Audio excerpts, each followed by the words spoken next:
یا ایھا الذین آمنوا لا تلہکم اموالکم ولا اولادکم عن ذکر اللہ ومن یفعل ذلک فاولئک هم الخاسرون۔ فرمایا کہ اے ایمان والو، تمہاری اولادیں اور تمہارے مال تمہیں اللہ تعالیٰ کے ذکر سے غافل نہ کر دیں۔ ومن یفعل ذلک، فرمایا جس نے ایسا کیا، یعنی مال اور اولاد کی وجہ سے اللہ تعالیٰ کے ذکر سے غافل ہو گیا، فرمایا فاولئک هم الخاسرون، وہی نقصان اٹھانے والوں میں سے ہوگا۔ علماء نے بیان کیا ہے یہاں جو ذکر سے مراد ہے وہ 5 وقت کی نمازیں ہیں، یعنی جو بندہ اپنے مال میں مصروف رہنے کی وجہ سے یا مال کمانے کی وجہ سے یا اولاد کی پرورش کی وجہ سے 5 وقتہ نماز فرض سے غافل رہا تو گویا وہ اللہ کے ذکر سے غافل رہا، اور جو اللہ کے ذکر سے غافل رہا وہی نقصان اٹھانے والا ہے۔ اور نماز پنجگانہ کی پابندی یہ ضروری ہے۔ پھر اس میں بہت اہم چیز جو خیال رکھنے والی ہے وہ یہ ہے کہ ہم لوگ نماز کے لیے وقت بھی نکالتے ہیں، کام سے چھٹی کر کے آتے ہیں یا ویسے اپنی دکان بند کر کے کوئی آتا ہے یا دکان پہ کسی کو بٹھا کے آتا ہے، کسی نہ کسی طرح ہر بندہ نماز کے لیے وقت نکالتا ہے، لیکن وہ وقت جب ہم نکالتے ہیں تو اکثر دیکھا یہ گیا ہے کہ ہم اس وقت کو ضائع کر دیتے ہیں۔ وہ کس طرح ضائع کرتے ہیں کہ ہم نہ تو وضو کا صحیح اہتمام کرتے ہیں، نہ ہم نماز کے رکوع، سجود، قیام، قومہ، جلسہ ان چیزوں کا خیال رکھتے ہیں۔ بس ایک سپیڈ لگی ہوتی ہے کہ بس اتنا ٹائم ہے اور جلدی جلدی جانا ہے،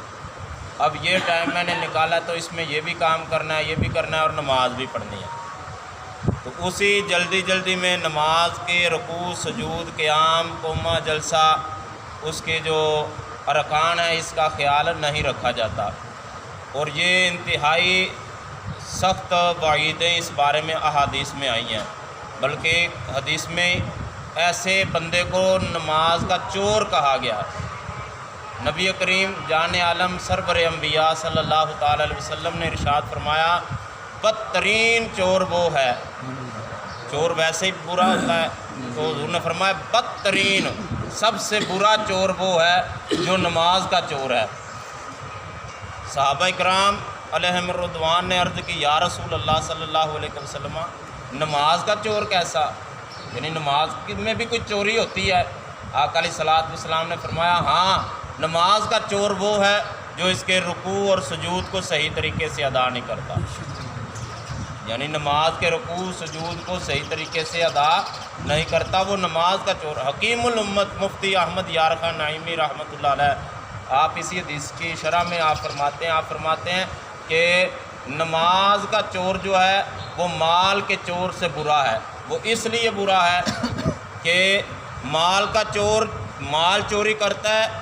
تو پھر کوئی نہ کوئی نفع بھی اٹھا لیتا ہے، یعنی اس نے کوئی مال چوری کیا اس سے کوئی فائدہ بھی اٹھا لے گا، لیکن جو نماز کا چور ہے وہ صرف نقصان ہی نقصان اٹھاتا ہے کہ وہ نفع کوئی نہیں اٹھا سکتا۔ ہاں اس نے نماز میں چوری کر کے یعنی رکوع سجود صحیح طریقے سے ادا نہ کر کے اس نے چوری کیا، اور وہ اس لیے برا چور ہے۔ اور مال کا چور بندے کا حق مارتا ہے، نماز کا چور اللہ تعالیٰ کا حق مارتا ہے، اس لیے کہا گیا کہ نماز کا چور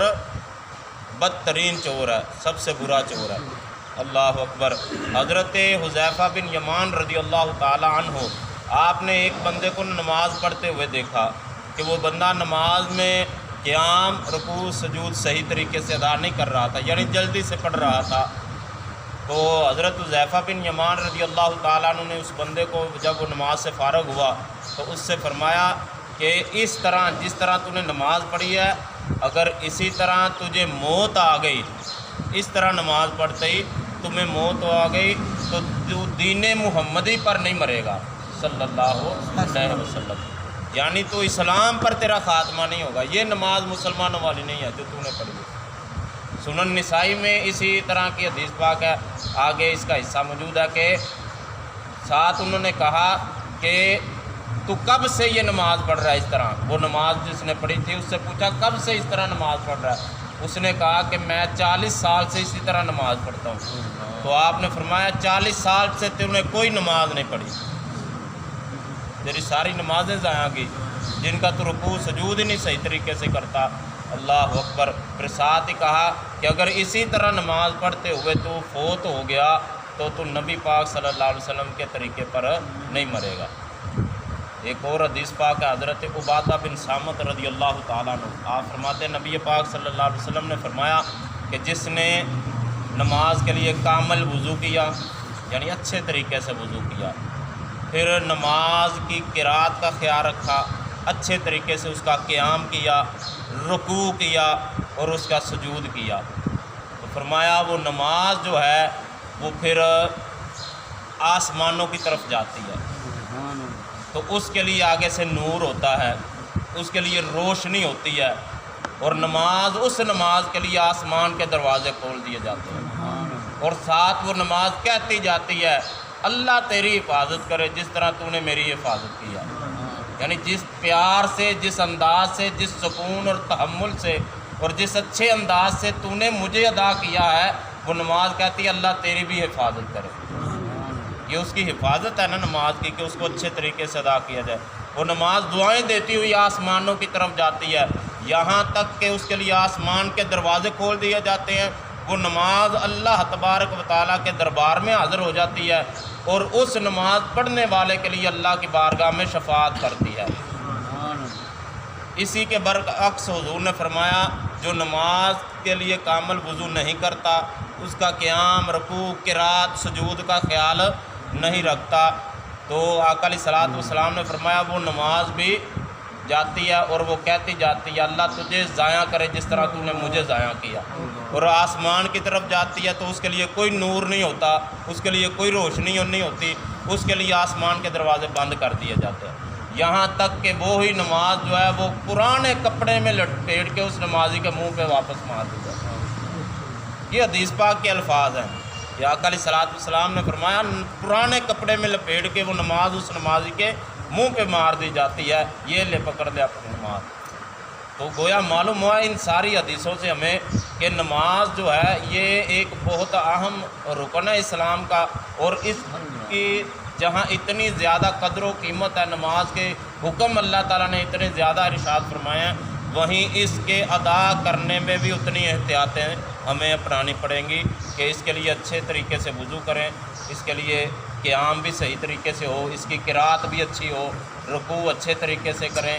اور سجدہ آپ نے کئی ایسے نمازی دیکھے ہوں گے کہ وہ چٹ پٹ میں جویں ہم پنجابی چ کہندے نے ٹکرا مارنا ہے،